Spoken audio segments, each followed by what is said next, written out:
My name is Paul Slater. I spend a lot of time in the parks and open spaces at Liverpool. I've lived in South Liverpool all my life. I studied at Liverpool Hope University, where I studied ecology and environmental management at master's level. I've been visiting the Meadowlands for over 25 years.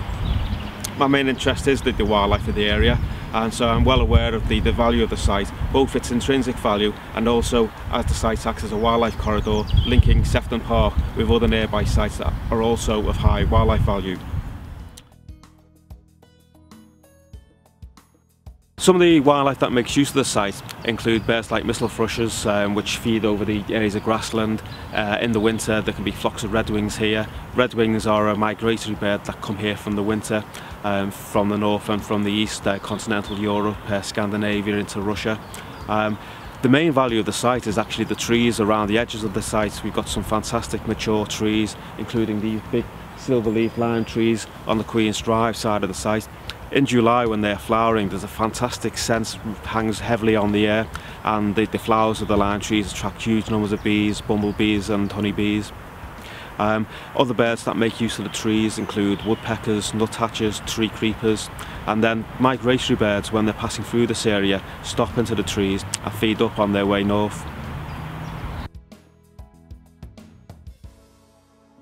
Sparrowhawks have actually nested in trees around the site. That was one of the things that first attracted my attention and drew me to the site. I'm also a licensed bird ringer, and I have ringed some of the young sparrowhawks that have nested around the edges of the site.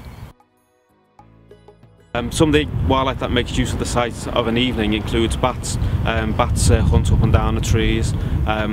We're quite close to Sefton Park, where 4 species of bats have been recorded. They're mainly pipistrelle bats, which we get around the edges of the Meadowlands. They're the small bats which tend to come out just as it's going dark.